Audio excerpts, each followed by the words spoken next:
Hello everyone and welcome back to the UConn Huskies Dynasty. Today, the Huskies are back at home facing off against the Iowa State Cyclones, one of the weaker teams in the conference, at least to this point this season. UConn has been getting disrespected in recent weeks, dropping from second down to third, and now even down to fourth, despite the fact that they haven't lost all season. Admittedly, UConn has not had the toughest schedule this year, the toughest opponents being Texas Tech, Kansas State, and Houston. So a lot of people might be calling this team fraudulent. As soon as they face a real football club, they're gonna fall apart. UConn is looking to prove those people wrong today against a pretty bad Iowa State Cyclones team, led by quarterback Emmett Slater. And outside of the running back position, where they have a couple of decent players, it's a pretty weak offense. Nobody above 80 overall in the wide receiver room, and the tight ends can't even break 65. They have a pretty middle-of-the-pack offensive line that Adonis Keough and our other edge rushers and defensive linemen should be able to eat against. But they do also have a fairly solid defensive line that it might be hard to run against. This is an Iowa State roster that only has 2 wins on the season, one of those against FCS Southeast and another one a week ago against Liberty. Though it's noteworthy that they did play the #1 ranked team Alabama fairly close, keeping it within 2 scores. We were supposed to have Jim Clemens and Larry Hay visiting this week, but they decided to commit a week ago, so no recruits in the building today. And coming into this game, UConn has the #1 back in the country in Max Cadet, leading the nation in rushing yards. And keep an eye on Adonis Keough today. If he gets even 1 sack, he will break the record for sacks in a single season by a UConn Huskies player. Even if he only records half a sack, he will break that record, in fact, as he has already tied it at 13. UConn looking for a 9th straight victory today. Iowa State enters at 2-5. Can UConn prove the doubters wrong and get a huge blowout victory? So we'll see the Cyclones offense first, quarterbacked by senior Emmett Slater. They're under center, a little bit undersized at the quarterback position, only 5'11", as a TFL for Gerard Byler starts the day. Iowa State, a team that likes to run with tempo. Slater with Majette, the halfback to his right. Slater calling an audible, and out of the shotgun will take the snap. A delayed handoff to Majette. Can't get off of the blocks, but fighting his way forward, finding about 8 yards to make it a 3rd and short. Currently an empty set for Slater. Brings a man in motion, and it is a jet touch pass to him. Can't find any space. Byler makes the TFL, a loss of a yard, and a punt for Iowa State. So here comes the UConn offense, an offense that struggled to get going a week ago, especially in the first quarter against Houston. Tobin nowhere to go. 2nd and 11, empty backfield for John Pelshak. Throws this one in the direction of the tight end, a hospital pass, 3rd and long. 11 yards to the marker. Pelshak back to pass. He's going to lob one up for Dorian Tobin, who beat everyone down the field. Tobin by himself. Touchdown UConn on 1 play. Goes for nearly 80 yards. John Pelshak to Dorian Tobin.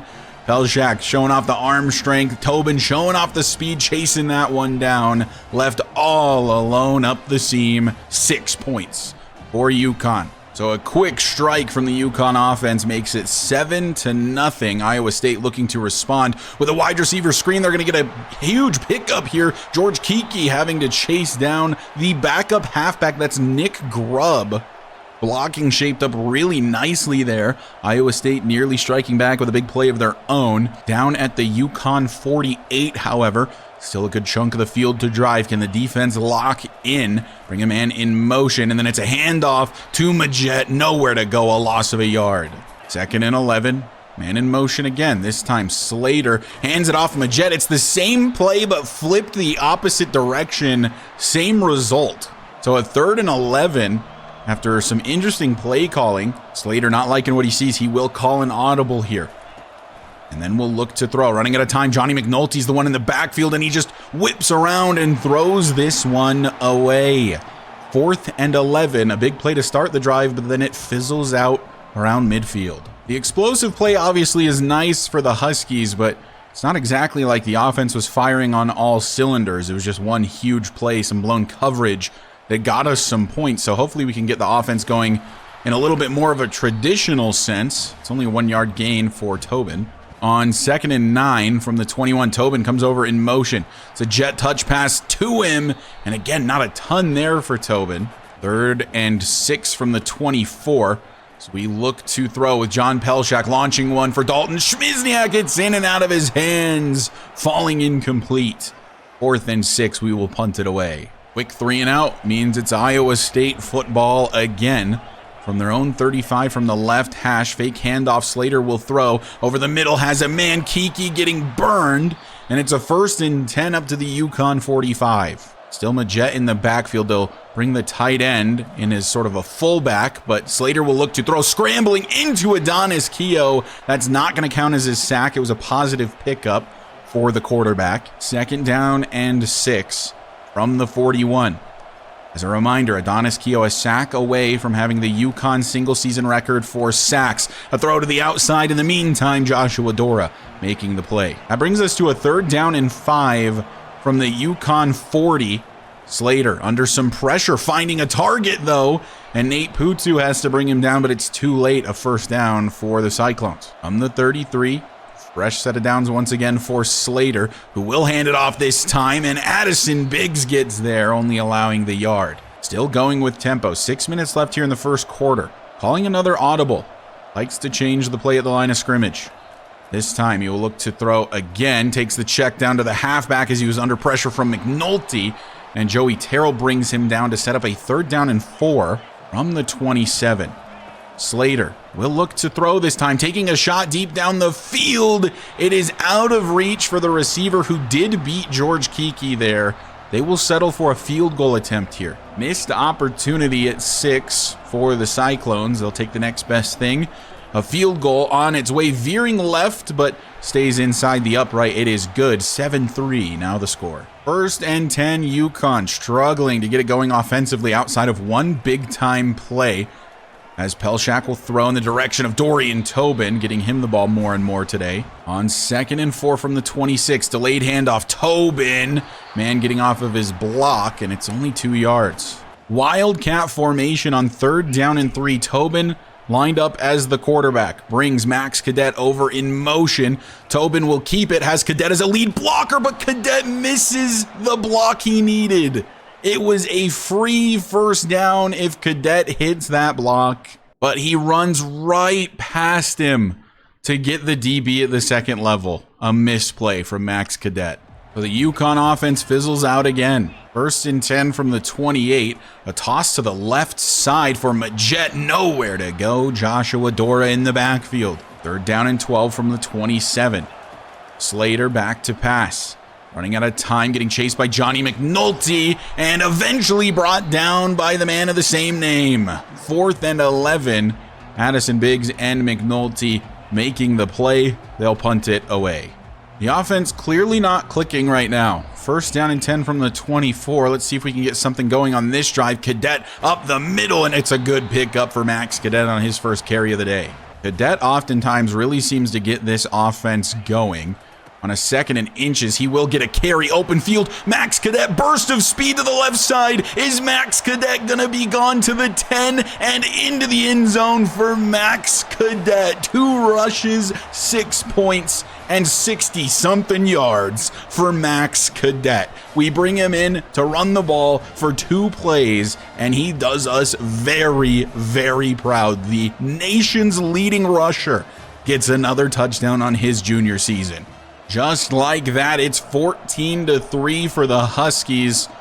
Iowa State looking to answer. Big blitz, but a quick throw from Slater gets them 5. 2nd and 5 from the 23.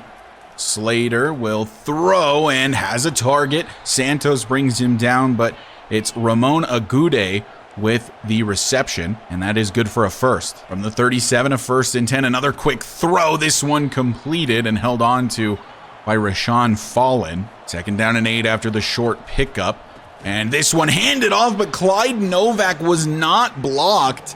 Gets in the backfield immediately. It's a huge loss. Mistake from the offensive line makes it a 3rd down and 11. Slater, I assume, will go to the air, and he does. A good pocket for him, scrambling forward. Going to take off to run, but slides down in front of Biggs and Byler, short of the marker, and they will punt it away. 1st and 10 UConn from their own 20. 10 seconds left to play in the first quarter. Cadet still the back after the big run last time. Trucks over one defender. I thought maybe he was gone there for a second. Second quarter only just beginning for the UConn Huskies. 2nd down and 6. First play will be a handoff to Max. Cadet falls forward for 3. On 3rd down, we're back to the Wildcat. Another 3rd and 3 situation. This time Cadet is the one lined up as the quarterback. Following blockers, burst of speed, and gets the first. From the 31, a 1st and 10 as Pelshak is back to pass. Blitz on its way, gets this out to Terry Overhauser. On 2nd down and 2 from the 39. Tobin will get the carry here, waiting for the blocks, but they don't quite set up ever. On 3rd and 1 from the 41, Pelshak hands off Tobin up the gut, and he can't get it. The blocking's not good. Tobin can't get the first. It's a 4th and 4. And a good return off the punt for the Cyclones sets them up at their own 45. Excellent starting field position on this new drive. Slater hands off Majette. This is the best run he's had all day, and it goes for about 15 yards. I formation for the Cyclones. After they go to the hurry up, one of the receivers will flip sides of the field, and from the 41, it's another handoff. Majette, good blocking, brought down after a pickup of 4. 2nd and 6, still I formation. They've actually got Nick Grubb, the backup halfback, as the fullback, but it's a carry for Majette.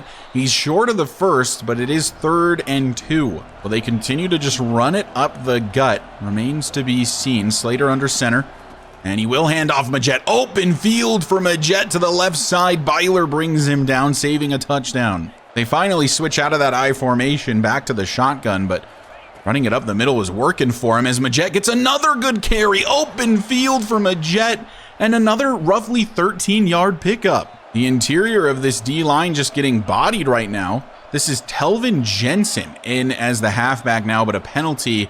That's going to be on D'Angelo Townsend. That makes it a 1st and goal at the 2 for Iowa State. Slater will hand off Majette, and D'Angelo Townsend makes up for the penalty, gets the tackle there. 2nd and goal, still Majette in the backfield. This time he'll get the carry again, and another TFL. This time it's Joey Terrell. Empty set for Slater. 3rd and goal from the 3. And it's a designed quarterback run, and there's nobody in the middle of the field except the referees. Touchdown, Cyclones. Iowa State answers back. They'll chip away at this lead. Now 6 minutes left in the 2nd quarter. Definitely hasn't been the most impressive offensive showing from the UConn Huskies, unless your name is Max Cadet, who has been quite good so far today. Pelshak gets this one to Tevin Madu. His first grab of the day, I believe, goes for a first. Fresh set of downs. 5 minutes left to play in the half as Pelshak gets this out to Overhauser. Some open field to work with for Terry Overhauser, one of the fastest players on the team. He's up to the 45 of Iowa State. 1st down and 10.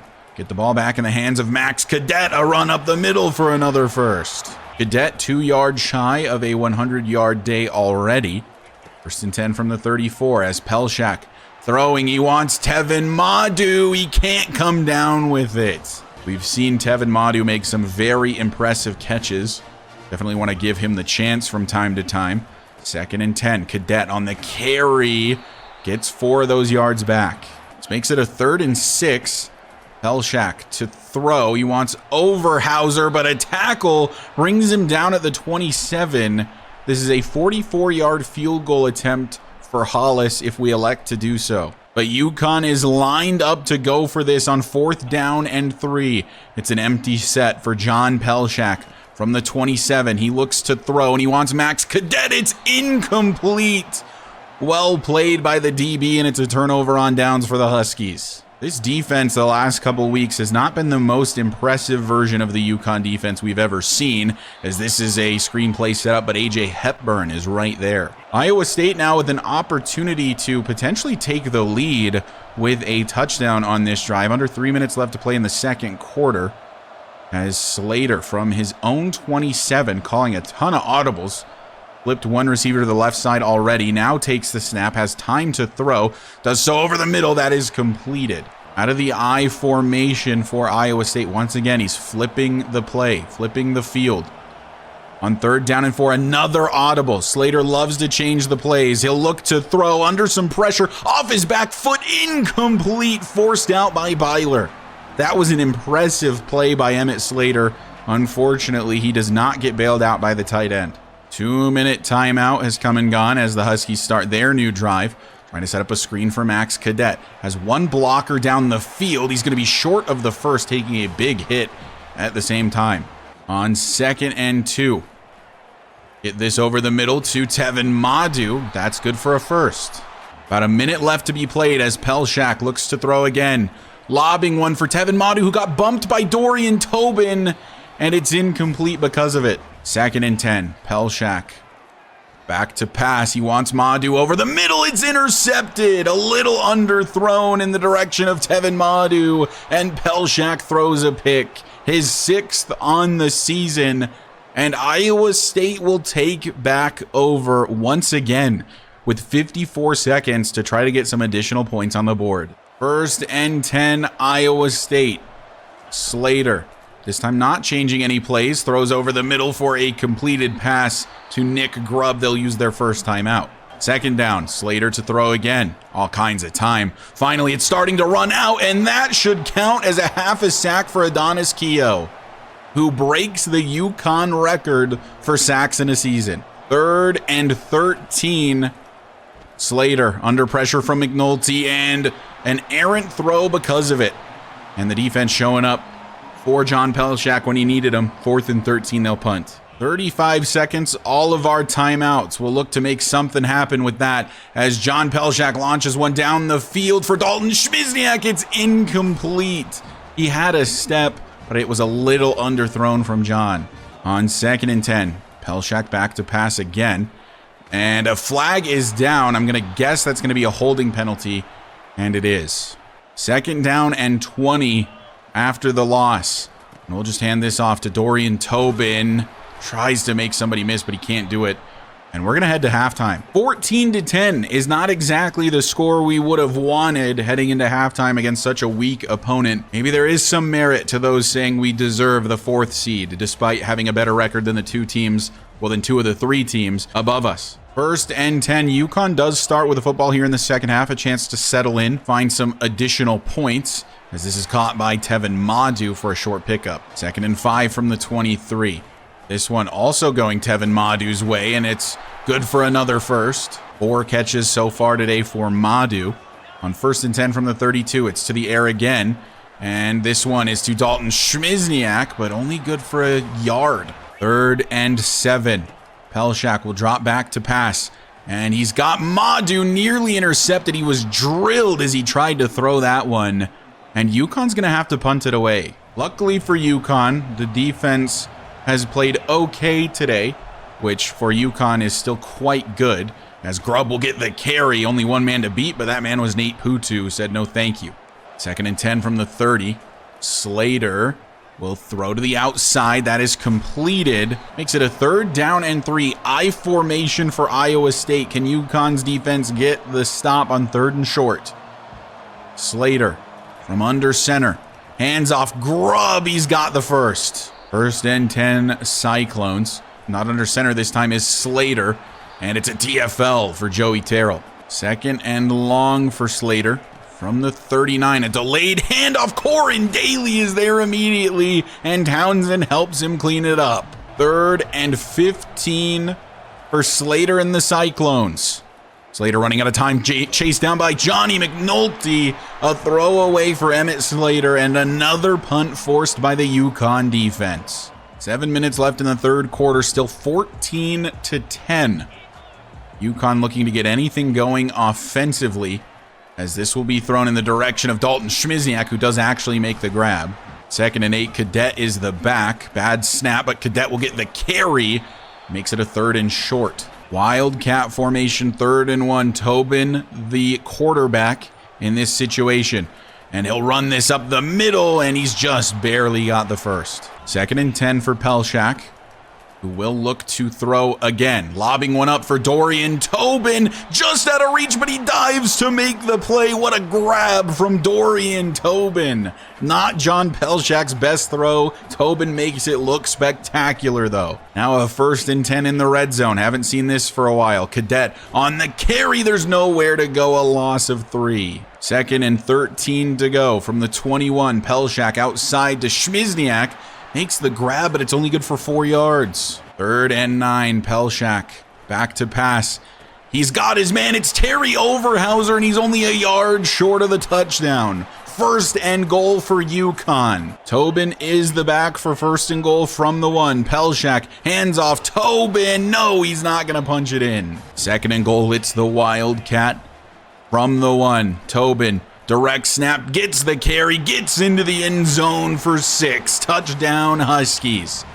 Dorian Tobin, a huge part of that drive, makes a couple big plays and gets rewarded with a touchdown on the stat sheet. 2 possessions ahead. It's a cushion that every football team likes to have. 21-10 as Slater looks to throw, and this one nearly intercepted and then nearly caught on a diving attempt. Looked like Hepburn had that and then had it knocked out. 2nd and 10 from the 15. Slater will hand it off. A blitz was sent, but it's picked up nicely, and it's a big pickup for Brian Majette. 1st and 10 from the 32. And it's a fake handoff, and down goes Slater. It's D'Angelo Townsend with a sack. Getting off the edge very quickly. Under 2 minutes left to play in the 3rd quarter. Slater out of the shotgun will look to throw. Quick throw underneath, and it makes it a 3rd and 15. So a long ways to go for the 1st down. 3rd and 15 from the 28. Slater sends his halfback out wide to the right. Throws over the middle. Just need a sure tackle, and we get exactly that from Joey Terrell, forcing the 4th and 3. UConn offense got it going a little bit on the last drive on 1st and 10 from the 42. It's play action, and I just had to say something as Pelshak goes down with a sack. 4th quarter officially underway after that. 2nd and 16 from the 36. Pelshak back to throw. Madu is actually open this time. A great throw from John Pelshak and a great catch from Tevin Madu. Huge pickup for UConn up to the Iowa State 23. 1st and 10, nearing the red zone. And it's a screen set up for Terry Overhauser. Block not good from Tobin, though. 2nd and 6.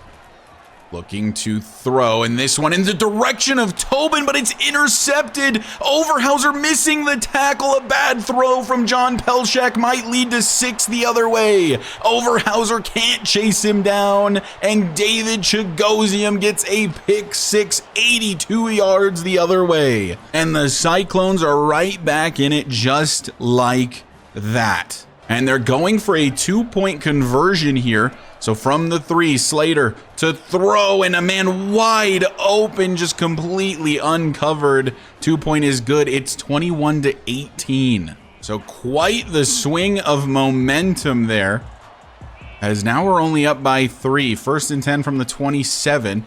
No blitz being sent. Pelshak gets this off to Max Cadet, and he gets 9. 2nd and 1 from the 36.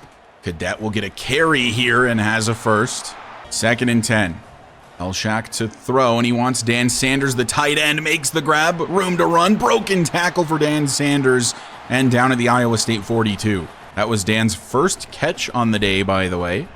1st and 10 from the 42. Tobin is the back. Tobin will get the carry, and again, not much room to work with for Dorian Tobin. On 2nd down, Pelshak will look to throw, and he wants Tobin, who does hold on through the hit to make it a 3rd and 2. Big time 3rd down here. Pelshak will look to throw. He's got Dalton Schmizniak wide open. End zone touchdown, UConn.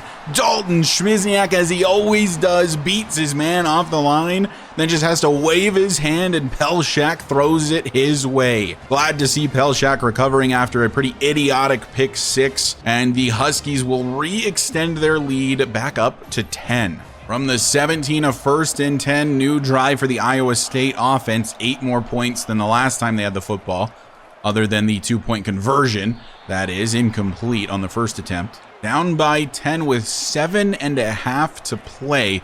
Definitely some work to do for the Cyclones. Scrambling now is Slater throwing it away in front of Johnny McNulty. 3rd down and 10. A big time 3rd down here if they fail to convert. This one is caught somehow by the halfback there. Good tackle from Addison Biggs. Forces a 4th and 5. They're going to go for it. I definitely understand the decision to do so. 4th and 5 from the 22. Slater looks to throw, has a man, and that is completed despite the big hit from Byler. Good hands from Gerald Bond. So the drive will continue. I formation for the offense. And on 1st down and 10, it's a fake handoff and a throw from Slater left side and a tackle from Hepburn. On 2nd and 7 from the 37, 6 minutes left to play, trips to the right. It is a handoff to Majette and nowhere to go, only picking up a couple yards. Time is limited. Running the ball, maybe not the best decision. Under 6 minutes now. Slater throwing outside man open. That is completed once again to Gerald Bond. From the 51st down and 10. The back being sent out of the backfield. And a quick throw to the middle of the field for a pickup of 7. 2nd and 3, the clock still ticking away. From the 43, Slater brings his tight end over in motion. Ends up being a pass attempt for Slater, but no, it's a sack for Adonis Keogh getting in the backfield. If he didn't have it before, he surely has it now. Single season sack record for Adonis Keogh. And I'd like to remind everybody that that kid is just a sophomore. He's only getting started. 3rd and 9 from the 49 here, though, for Iowa State. All kinds of time to throw. Quick check down and a big-time tackle from Addison Big-Time Biggs. Forces a 4th and 4. At this point, everything is very much 4-down territory. 4th and 4 from the 44. A lot of 4s. Slater throwing over the middle. That is completed in front of Joshua Dora. 2 for 2 on the 4th down conversions now. From the 22, they need to get into the end zone. Actually, a field goal would theoretically also be fine, assuming their defense can get a stop over the middle. That is completed for a pickup of 7. 2nd and 3 from the 16. Slater back to pass again, throwing immediately. Good defense from Byler. 3rd down and 3 from the 16. They will undoubtedly be going for it on 4th, although now they could settle for the field goal. Majette on the carry. He's not going to get the first. 4th and 1. They are lined up to go for it. I think the analytics would state that it would be smartest to kick the field goal and try to score after getting a stop, but Iowa State thinks differently. Slater back to pass and over the middle, finding a target. They convert on another 4th down. We just cannot stop them on 4th and short. So now it's a 1st and goal from the 8. They've got plenty of tries. 3 minutes left to play. Slater calming the team down, waiting a second to snap the ball, and then throws underneath, and that one is good for 6. Touchdown, Iowa State. Couple 4th down attempts, 3 of them actually, that they converted on every single time, and with the extra point, it'll be a 3-point lead only. Once again for the UConn Huskies. Iowa State not going down without a fight. So ideally for UConn, Iowa State will not see the football again. That is ultimately what we want. 1st and 10 from the 25. And off Max Cadet up the middle. Just keep the ball safe, young man. Down at the 40 with a 1st. We will have to run one more play before the 2-minute timeout. 1st and 10 from the 40. Cadet still the back. And he will get the carry again. And unfortunately, Russ Ehlers kind of just gets bodied in the middle. So 2 minutes left to be played. UConn up by 3. 2nd and 11 upcoming. And Pelshak gets this out to the backup tight end, Jay Joe. And there's the first timeout for Iowa State. A 1st down here would mostly put the game away. 3rd and 6 from the 45. Pelshak back to pass and over the middle. Incomplete in the direction of Dan Sanders. And UConn's going to have to punt this football away. An electric punt from Roger DeLuca. Makes it 1st and 10 from the 7. They'll have to drive the length of the field to score. Quick check down to the right side. He stays inbounds, which is to UConn's benefit. 2nd down and 5 from the 12. Slater trying to lead his team on a game-winning drive. Plenty of time to throw. Gets the underneath drag route. And it's another 1st down. There's nothing we can do seemingly to stop this offense at the moment. Embarrassing right now from the defense. Slater all kinds of time. Finally, it's running out. Throws this one away. They only have to get to field goal range to tie this game up. 1:13 left to be played.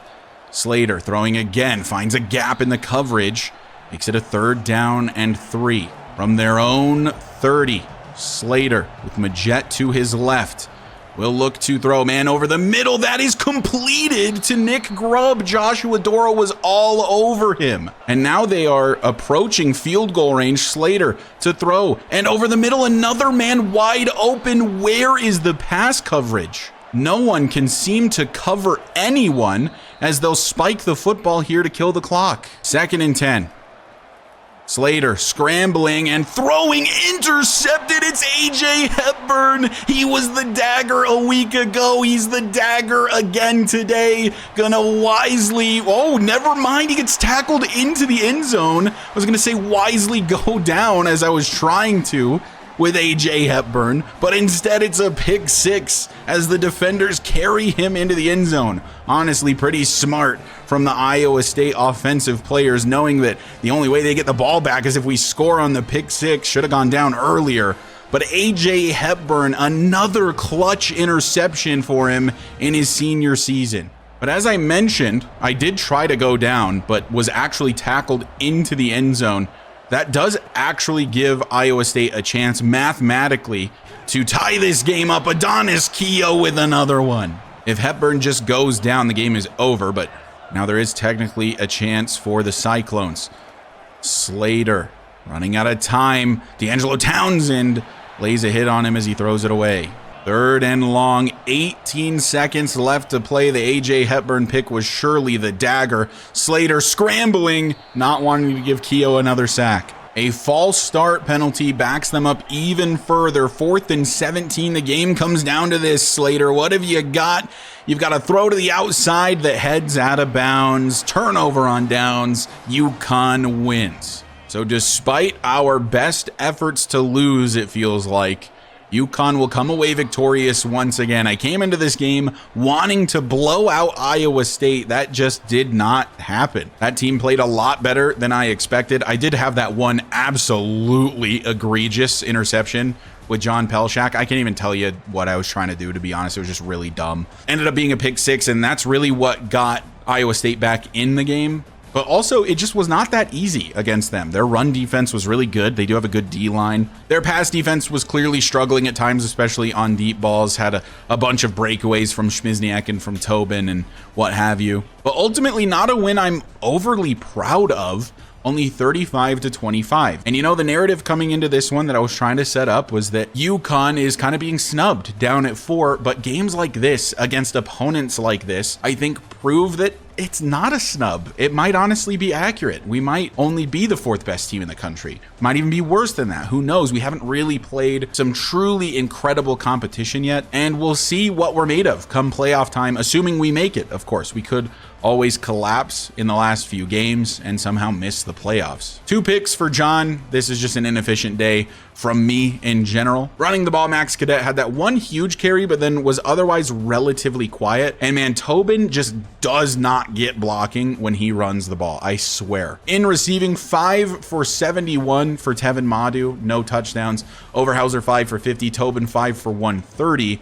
Dalton had 4 for 41 and a touchdown. Did that with a couple grabs. Jay Joe and Dan Sanders getting involved. Defensively, Joey Terrell led the way in solo tackles, but Byler with total tackles. Townsend, Keough, Terrell, McNulty, and Byler each with 3 TFLs. And Keough just continues his elite run of form. 2.5 sacks today. I have to say, if you're paying attention to the way that this D-line operates, I think Adonis Keough is benefiting from Johnny McNulty an incredible amount. I think that if pressures were tracked in College Football 25, that Johnny McNulty would probably lead the team in pressures. He's in the backfield all the time. And then he ends up leading these right-handed quarterbacks who have this tendency to run to the right side of the field into Keough, who's just setting a really good edge and getting sack after sack after sack. I think that these two, McNulty and Keough, are making an incredibly dynamic duo right now. It's a shame that McNulty is a senior and won't be around next year because he is clearly aiding in Keogh being so incredible here in his sophomore season. And let's not forget about AJ Hepburn. The man is just as clutch as it gets. Had a clutch interception a week ago against Houston. That was the dagger, and had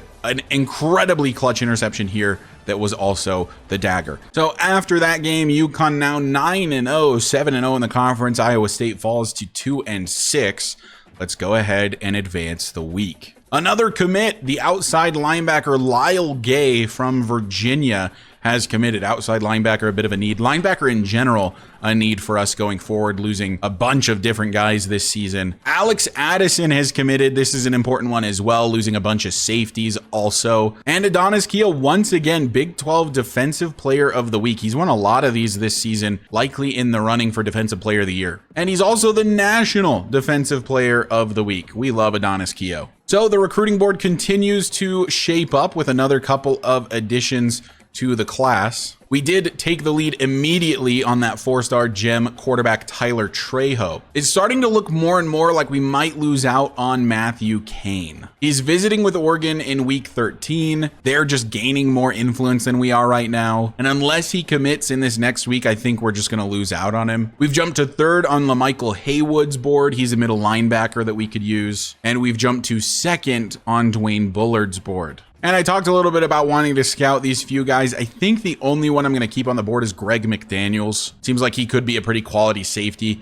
The other ones are all 3 stars, and one of them is even a bust, so they're just going to be removed. For whatever reason, I decided to fully scout my punter, and he sucks. Not great kick power. He's a bust. I don't need another bad punter. We're removing Doug Lemure from the board. So now instead, I'd like to welcome to the board Eli Chestnut, a new punter prospect who has 92 kick power, 77 kick accuracy, and isn't a bust. It's also starting to look like we're going to lose out on Eric Soriano, a wide receiver, to Notre Dame or Syracuse. I really would like to keep Eric Soriano if we can. He has 95 speed, 96 acceleration at 6'4", which is just unreal. Notre Dame is gaining more influence. He visits with Syracuse next week. We can schedule a visit for him on week 13, but it may not be enough. I'm going to schedule that visit with him just in case. I'm really, truly hoping we can keep him. He would be such a huge target for us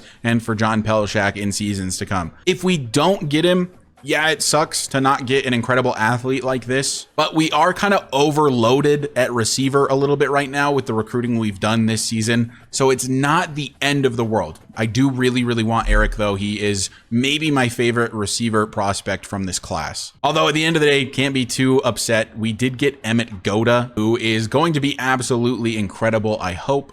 So after advancing, we're still 4th, and honestly, probably deservedly so. That was not a great win over a not very good Iowa State team. Still behind Bama, North Carolina, Georgia, and then of course us, Florida, Cal, Nebraska, who beat number 9 Michigan State, Texas Tech, Michigan State, and then Kentucky round out the top 10. Here's the rest of the CFP top 25. Western Kentucky did drop a game versus App State. And we officially have our first look at the CFP bracket. We are anticipated right now to be the number 2 seed. And as for who we may be expecting to see in the Big 12 championship game, it's still Utah right now. Only 1 loss in the conference, 1 loss on the season. They have won 8 straight. We've won 9. Their only loss being in week 1. Just a quick look at this Utah team. Their only loss comes against TCU, a 3-point loss, and then they have just beaten everybody since, but they haven't played anybody particularly special outside of Texas Tech. This is a really good Texas Tech team. We know that. They were able to beat Texas Tech by 2. Next up is Houston, which is going to be the next big challenge for Utah. Then they have a bye. They play the team we just beat in Iowa State and Colorado. So if they can get past Houston with a victory, they should end up with an 11-1 record and would likely face us in the Big 12 championship game, assuming, of course, we don't lose any games. Dorian Tobin, with his performance, mostly in the receiving game, has jumped back up to 2nd in the Heisman Trophy watch. If he can start having some incredible performances, he might be able to jump Chance Stubbs, the Alabama quarterback, but Stubbs appears to be having a great season. We can see the award watch list now. I would be curious to see a lot of these. Adonis Keogh is actually 11th for Player of the Year. Head coach of the year, Matt Glenn, is in second. Best defensive player, Adonis Keough, is number 1. And then you've got Townsend, Byler, and McNulty all in the top 10 as well. But yeah, much deserved. Adonis Keough is so good. Best defensive back right now is Byler. And I agree. I think he's been having a really good season. AJ Hepburn has probably shot up this list recently with the back-to-back interceptions to seal the game. Santos and Dora here. George Kiki not. Best running back, Dorian Tobin and Max Cadet are the 1 and the 2 right now. But anyways, thank you guys so much for watching. Big shout out as always to the channel members. If you want to become a channel member, you can do so by hitting the join button down below for as low as $1 per month, and it really does help me make these videos. If you find yourself coming back on the regular and you are already subscribed, go ahead and hit that sub button for me. It does help me out a lot, and I will see you guys in the next episode where we revitalize a rivalry, a forgotten rivalry in the series against the UMass Minutemen.